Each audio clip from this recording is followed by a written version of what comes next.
अस्सलाम वालेकुम स्टूडेंट्स। इस लेक्चर में हम जीरो डिवाइज़र और यूनिट एलिमेंट से रिलेटेड छोटे छोटे 3 रिजल्ट प्रूव करेंगे, लेकिन वो इम्पोर्टेंट रिजल्ट हैं। तो सबसे पहले हम ये प्रूव करेंगे कि जो जीरो डिवाइज़र होगा एलिमेंट रिंग आर में, तो वो यूनिट एलिमेंट नहीं हो सकता।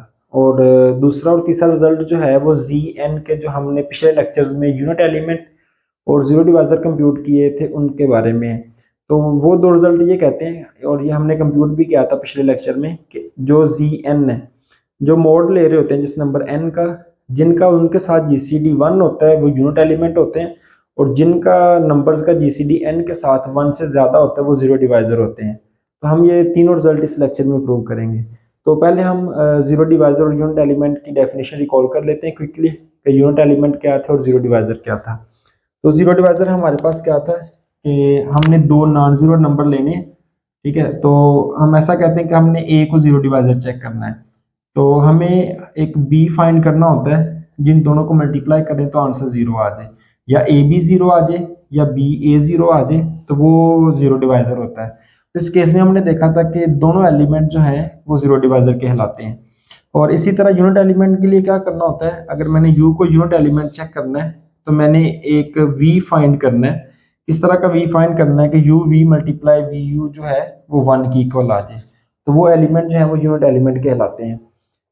तो अब हम रिजल्ट ये प्रूव करना है हमने कि जो जीरो डिवाइज़र होगा हमारे पास, ठीक है, वो कभी भी यूनिट एलिमेंट नहीं हो सकता। तो हमारे पास प्रूव करने के कुछ मेथड्स होते हैं, जिनमें से एक मेथड ये है जो हम कंट्रेरी फर्ज करके प्रूव करते हैं।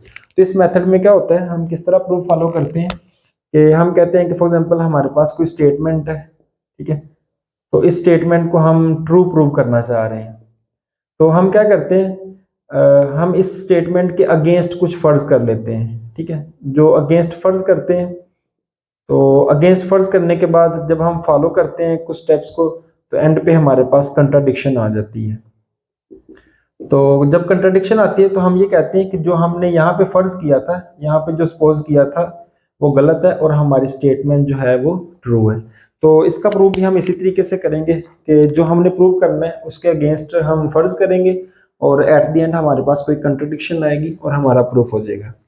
तो हमें गिवन क्या है कि prove that a non zero divisor, a zero divisor. तो हमें एक जीरो डिवाइजर गिवन है, तो हम लेट कर लेते हैं कि ए जो है वो रिंग आर में से बिलोंग कर रहा है, और ये किस तरह का एलिमेंट है, सच that a is zero divisor. तो क्योंकि हमें गिवन है कि जीरो डिवाइजर हमने लेना है, तो हमने फर्ज कर लिया कि कोई रिंग आर में एलिमेंट है तो ये जीरो डिवाइजर है। तो जीरो डिवाइजर की डेफिनेशन के मुताबिक क्या होगा, देन हमें एक बी मिलेगा, then there exist b belongs to R such that a b जो है वो जीरो की इक्वल है। तो जिस तरह a b equal to zero के लिए प्रूव करेंगे, सेम हम उसी तरह बी के लिए भी प्रूव कर सकते हैं। तो क्या किया हमने, हमें गिवन ये है कि जो ए कोई एलिमेंट लेना रिंग में से जो जीरो डिवाइजर है, तो अगर वो जीरो डिवाइजर है तो जीरो डिवाइजर की डेफिनेशन के मुताबिक हमें एक बी एलिमेंट मिलेगा रिंग में से, और हमें पता है कि ये वाला बी जो एलिमेंट है ये भी नॉन जीरो होगा, और जो हमने ए लिया वो भी नॉन जीरो होगा by definition of zero divisor. तो हमें एक बी मिलेगा किस तरह का, कि इन दोनों को जरूरत देंगे तो आंसर जो है वो जीरो की इक्वल आएगा। और अब हम प्रूव क्या करना चाहते हैं, हम प्रूव ये करना चाहते हैं कि ये जो ए एलिमेंट है, यानी we want to prove that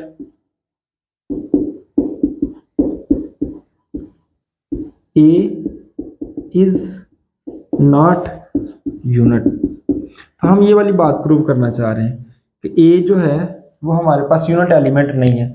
जैसा कि मैंने बोला कि जो हम प्रूव करना चाह रहे होंगे वो फर्ज नहीं करेंगे, बल्कि उसके अगेंस्ट स्टेटमेंट फर्ज करेंगे।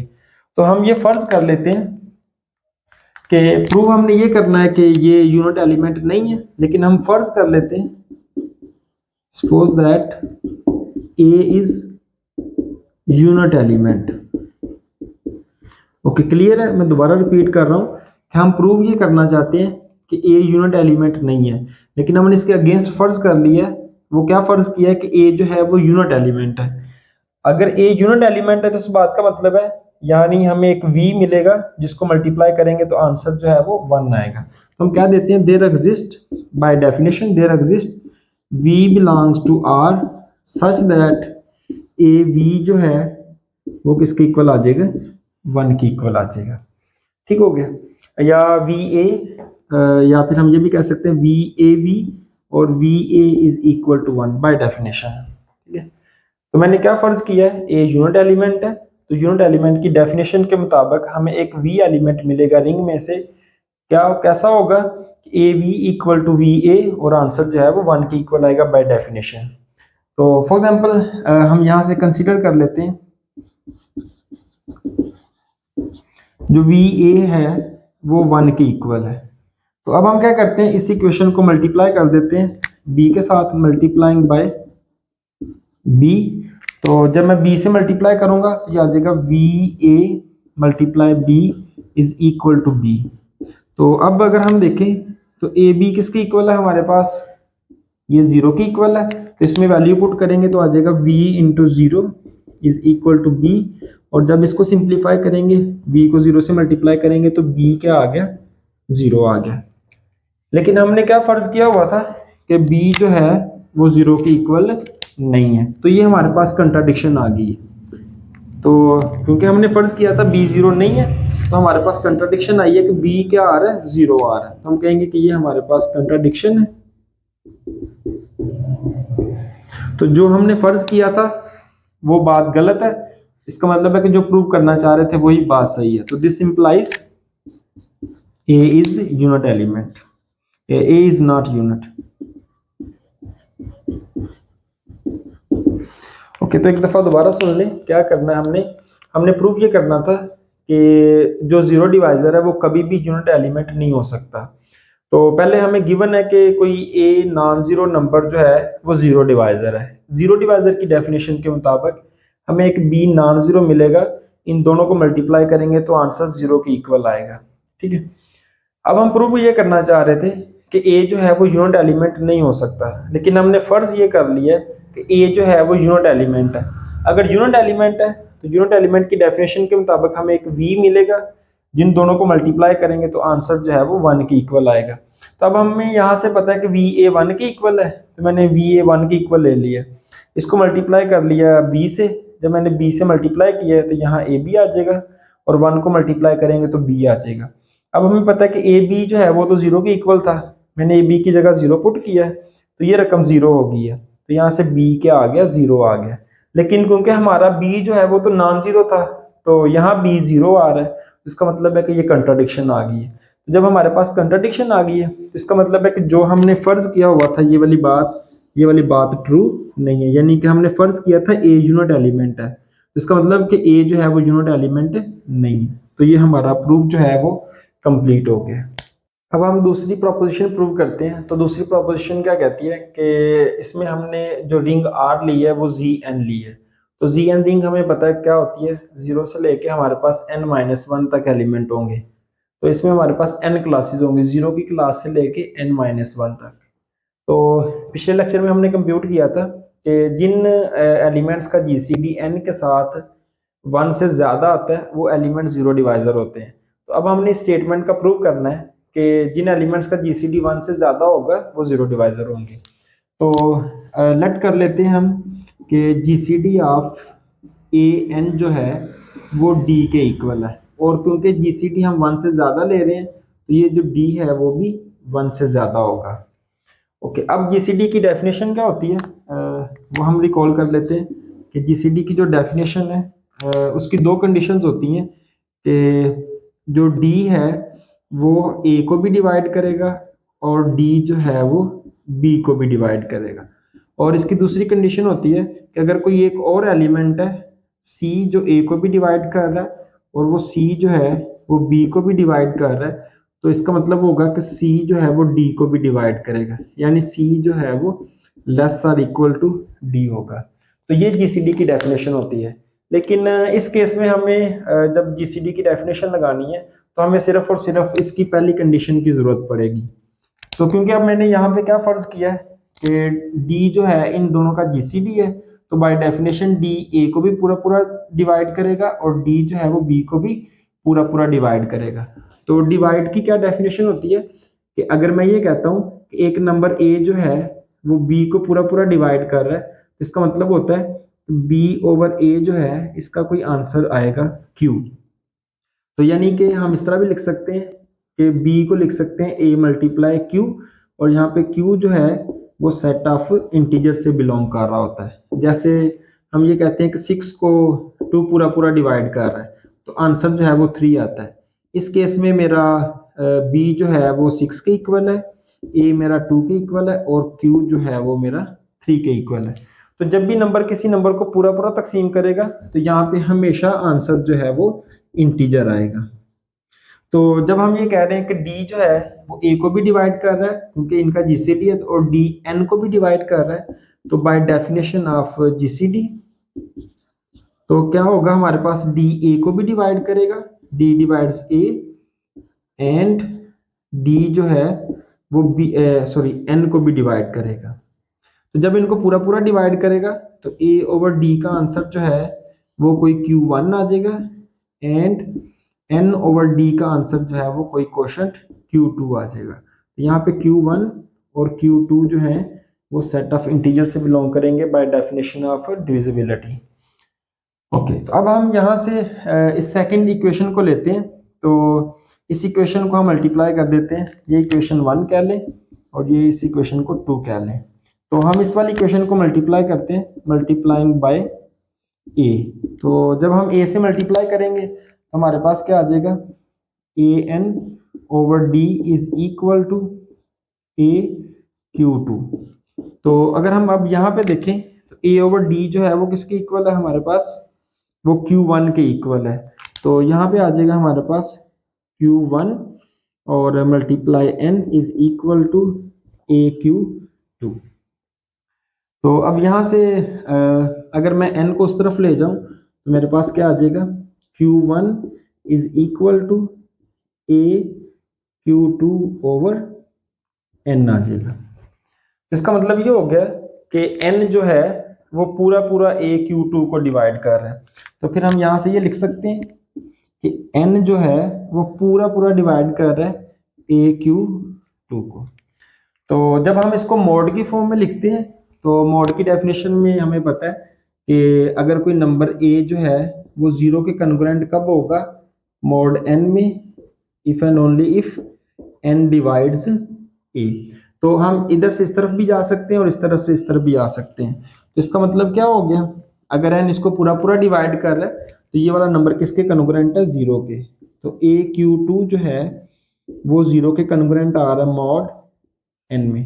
तो यहाँ से हमें क्या रिजल्ट मिला है, हमें यहाँ से ये रिजल्ट मिला है कि a को मैं जब q2 से मल्टीप्लाई करूंगा तो मेरे पास आंसर जो है वो 0 आ जाएगा। तो जीरो डिवाइजर की डेफिनेशन भी यही थी कि जब a को हम किसी b नंबर से यानी किसी भी रिंग के एलिमेंट से मल्टीप्लाई करवाएं तो अगर आंसर 0 आ गए तो वो जीरो डिवाइजर होगा। तो यहाँ पे भी ऐसा हो रहा है कि जब हमने a को q2 से मल्टीप्लाई करेंगे तो आंसर 0 आ रहा है। जब मल्टीप्लाई करने से आंसर 0 आ रहा है तो इसका मतलब क्या है कि a इज 0 डिवाइजर। ठीक है, तो हमारे पास रिजल्ट बन गया कि ये 0 डिवाइजर है। तो ये प्रूव हो गया कि जब भी किसी नंबर का जीसीडी जो है वो 1 से ज्यादा होगा तो वो नंबर जो है वो 0 डिवाइजर होगा। यहाँ पे एक और इम्पोर्टेंट बात है, वो ये है कि हमने ये तो प्रूव कर दिया कि a को और q2 को मल्टीप्लाई करें तो आंसर 0 आ रहा है, लेकिन बाय डेफिनेशन जो सेकेंड एलिमेंट जिससे मल्टीप्लाई करें आंसर 0 आ रहा है वो हमारे पास नॉन जीरो होना चाहिए। तो अब हमने ये भी देखना होगा साथ कि क्या ये ना वाकई नॉट 0 के इक्वल है। तो अगर हम इस इक्वेशन को देखें तो इस इक्वेशन, ये हमारे पास इक्वेशन क्या है कि n/d जो है वो q2 के इक्वल है। तो हमें यहाँ से पता है कि d जो है वो ग्रेटर देन 1 है। तो जैसे अगर मैं एक नंबर है मेरे पास 5 है, उसको मैं एक से बड़े नंबर से डिवाइड करता हूँ, जैसे 2 से डिवाइड करूंगा तो आंसर फॉर एग्जांपल 2.5 आता है। चलिए 6 ले लें, तो 6 को जब 2 से डिवाइड करेंगे तो आंसर 3 आता है। तो ये वाला जो 3 आंसर आया ये हमारा 6 से लेस होगा, यानी जिस नंबर को डिवाइड किया उससे आंसर हमेशा छोटा आएगा। तो जब भी 1 से बड़े नंबर से डिवाइड करते हैं तो जो आंसर है वो छोटा आता है। तो यानी ये जो q2 है वो हमारा n से छोटा आएगा आंसर, क्योंकि d 1 से बड़ा है। तो 1 आंसर तभी आ सकता था जब हम n को 1 से डिवाइड करते, जैसे n को 1 से डिवाइड करें तो आंसर जो है वो वापस n आएगा। लेकिन अगर 1 से बड़े नंबर से डिवाइड करेंगे, जैसे 2 से डिवाइड करेंगे, तो आंसर जो है वो n से छोटा आ जाएगा, 2 से, 3 से एंड सो ऑन, तो आंसर छोटा आएगा n से। तो इसका मतलब है कि ये आंसर n से छोटा आ गया। अब क्योंकि n भी पॉजिटिव है और d भी पॉजिटिव है, तो जब पॉजिटिव नंबर को पॉजिटिव नंबर से डिवाइड करेंगे तो आपका आंसर जो है वो ग्रेटर देन 0 आएगा। तो इसका मतलब है कि ये जो हमारा Q2 है वो 0 से बड़ा होगा और n से छोटा होगा, तो ये वाला नंबर नॉन जीरो आ गया। इस वजह से इन दोनों को मल्टीप्लाई करने से आंसर 0 आ रहा है। तो इसका मतलब है कि a जो है वो 0 डिवाइजर है। और एक ऐसा नंबर था जिसका जीसीडी n के साथ 1 से ज्यादा है, तो हमारी स्टेटमेंट प्रूव हो गई है कि जब भी किसी नंबर का जीसीडी 1 से ज्यादा होगा तो वो नंबर हमेशा 0 डिवाइजर होगा। अब हम ये वाला रिजल्ट प्रूव करते हैं कि जब भी हमारे पास कोई नॉन जीरो एलिमेंट, वो यूनिट कब होगा, if and only if a जो है बिटवीन यानी 0 और n के दरमियान वो रिलेटिवली प्राइम टू n होगा। तो रिलेटिव प्राइम का मतलब यही है कि इन दोनों का जो जीसीडी है वो 1 के इक्वल होगा। तो स्टेटमेंट का मतलब होगा कि जब भी जीसीडी 1 होगा तो वो यूनिट एलिमेंट होगा, और अगर वो यूनिट एलिमेंट तभी होगा जब उसका जीसीडी जो है वो 1 के इक्वल होगा। तो अब हम यूनिट एलिमेंट की डेफिनेशन के मुताबिक चलेंगे। तो यूनिट एलिमेंट की डेफिनेशन ये है कि यू वी जो है वो 1 के इक्वल आना चाहिए। तो क्योंकि यहाँ पे हमारे पास मॉड वाला रिंग है, तो इसमें यूनिट एलिमेंट कब होगा, जब दो एलिमेंट को मल्टीप्लाई करेंगे तो वो कन्ग्रुएंट आने चाहिए मॉड 1 में, कन्ग्रुएंट आने चाहिए 1 के मॉड n में। तो अब हमारे पास लीनियर कन्ग्रुएंस होता है, तो u को मैं चेक कर रहा हूँ कि यूनिट एलिमेंट होगा कि नहीं होगा। तो जो नंबर थ्योरी से हमने पढ़ा हुआ है कि ax is congruent to b mod n has solution if and only if GCD of an जो है वो इस b नंबर को डिवाइड करे। तो यानी a और n का जो GCD है, a और n का GCD वो इस b को डिवाइड करे। तो अब अगर हम अपनी इस वाली इक्वेशन को देखें तो ये इक्वेशन बनी है u v is congruent to 1 mod n। तो u मुझे कोई नंबर दिया होगा और मैं v फाइंड करना चाह रहा हूँ, तो इस कन्ग्रुएंट का सॉल्यूशन कब एग्जिस्ट करेगा, जब u और n का जो जीसीडी है वो इस b नंबर को डिवाइड करे। यानी कि solution exist if and only if, कब सॉल्यूशन एग्जिस्ट करेगा, जब जीसीडी ऑफ u, चले यहाँ पे हम a ले लेते हमने क्योंकि यहाँ पे a लिया हुआ है, तो जीसीडी ऑफ a n जो है वो इस 1 को डिवाइड करे। तो जीसीडी ऑफ a n जो है वो डिवाइड करे 1 को, और हमें पता है कि 1 को सिर्फ और सिर्फ एक ही नंबर डिवाइड करता है। पॉजिटिव अगर हम लें तो पॉजिटिव एक ही नंबर डिवाइड करता है, वो कौन सा नंबर है, 1। तो यानी 1 जो है वही 1 को डिवाइड करता है। तो इस बात का मतलब है कि इस वाली इक्वेशन का सॉल्यूशन तभी एग्जिस्ट करेगा जब n और 1 का जो जीसीडी है वो किसके इक्वल होगा, 1 के। इसका मतलब है कि v हम तभी फाइंड कर सकते हैं जब a और n का जीसीडी जो है वो 1 के इक्वल हो, और अगर a और n का जीसीडी 1 होगा तो हम हमेशा v फाइंड कर सकते हैं। यानी हम ये कह सकते हैं कि अगर सॉल्यूशन एग्जिस्ट कर रहा है यानी हम v फाइंड कर सकते हैं, तो इसका जीसीडी इसको डिवाइड करना चाहिए, और जब जीसीडी इस 1 को डिवाइड करेगा तो वो इटसेल्फ 1 होना चाहिए, क्योंकि 1 को सिर्फ 1 ही डिवाइड करता है। और जब हम कन्वर्स जाएंगे तो कन्वर्स में ये होगा कि जब जीसीडी 1 के इक्वल है तो इस वाले सिस्टम का सॉल्यूशन एग्जिस्ट करेगा। सॉल्यूशन एग्जिस्ट करने का मतलब है कि हम v फाइंड कर सकते हैं। अगर v फाइंड कर सकते हैं तो इसका मतलब है कि वो यूनिट एलिमेंट हो गया by definition of unit element.